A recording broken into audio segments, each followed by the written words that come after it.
Hello, hello, hello. Welcome back to the Mind Crush Palace with your host, the artist formerly known as the true party king of games, and his adorable little doggy lay over there. Here to ask the question, can you survive shedding your spiritual exoskeleton? And or would we as humans be able to perceive the changes in our environment and within ourselves more if we did have an exoskeleton that was shed within regular intervals? And so with my current Mind Crush Palace episode right here, this beautiful spiritual site that hopefully I'll be able to take you someday,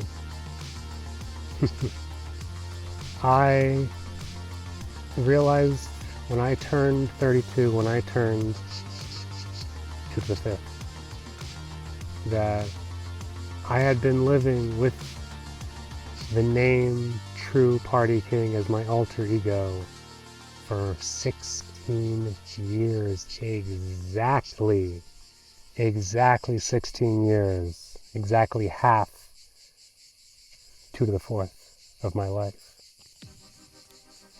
And so it really made me question whether or not that was something that I still wanted to continue being, because it'd be something that had really helped me in so many moments of my life. If you're not aware, I originally created the persona of the True Party King because I was just made fun of a lot in growing up. I was always kind of a nerd, someone that, to be perfectly honest, considered my video game consoles to be better friends than any person in my class.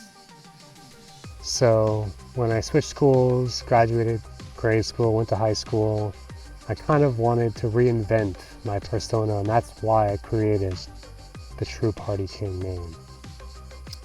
That even though at first was a huge joke because I was still a dweeb, and I wasn't just like, bam, now I'm not that anymore, but it was something that by identifying myself as that and truly believing that I could be that person, it became more real than anyone could have ever imagined. So I do have a new name, but it's one that I'm not comfortable presenting to the world unless I knew that they were ready.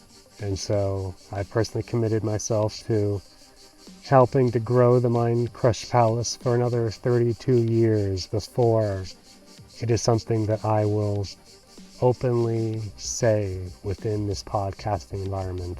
I'm going to be doing these things till I'm frickin' 64 years old, through the 6th,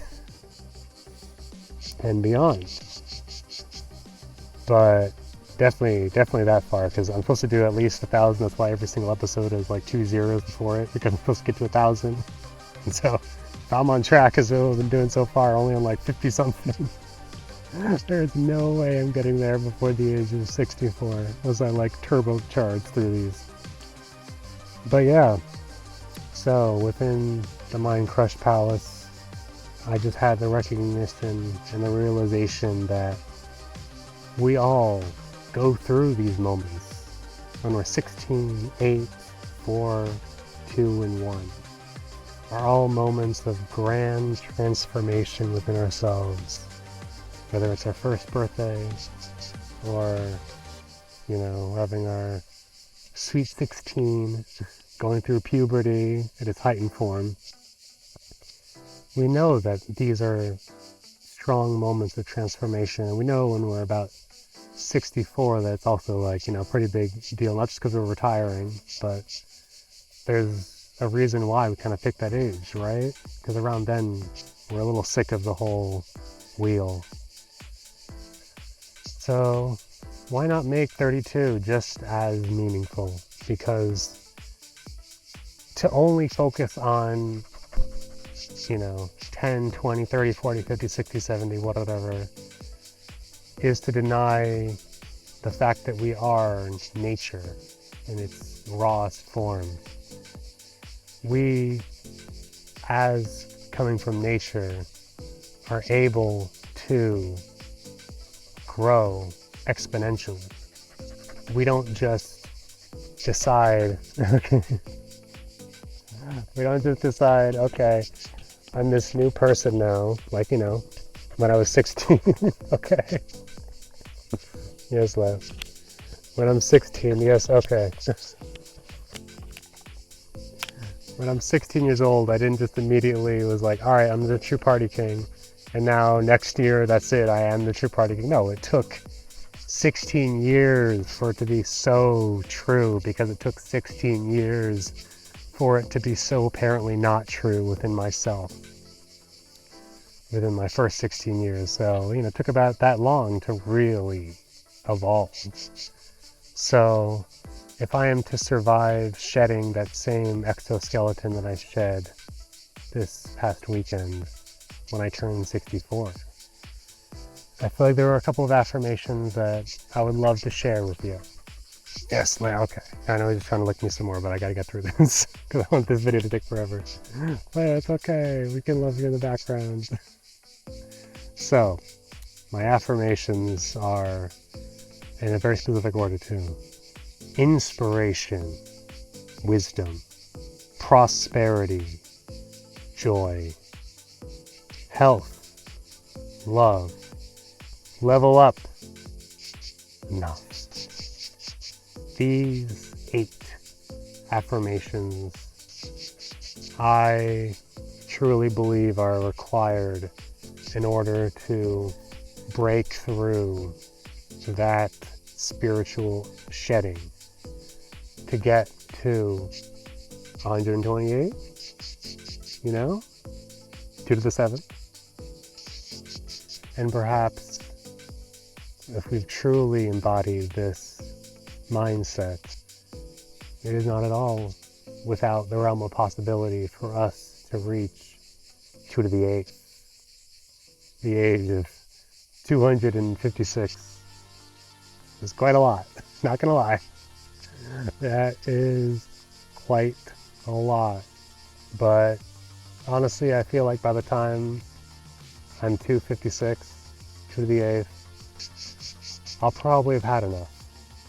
Because it took the mindset of knowing how to prosper, grow, be inspired, and then know, once I've gotten to the next level, just calm down. To know it's enough. To know we've been having a great time, a great experience in this world, in this body, in this vehicle, and not to ruin that moment by overindulging. So, that's kind of the gist of the Mind Crush Palace experience to this extent, and I'm happy you got to enjoy this. It's definitely not what I've been recently doing, my little Yu-Gi-Oh videos. So, again, thank you for sticking around for the Mind Crush Palace. Leo is very happy too, aren't you, Leo? He's like, yes, you are the best. You are the best friend. You are the best friend. And if you want to get slobbered on by this adorable boy too, definitely come through to my Mind Crush Palace tournament that I will be putting on at some point. And when that happens, you better believe I'll be keeping an eye out for those that I feel like might be willing to come or able to come to this land of grand transformation and show it the respect that it truly deserves. Because I'll admit, when I first came here, I didn't respect it, and it took many, many, many years for me to realize the grave mistake that I caused to myself for not respecting. So, thank you.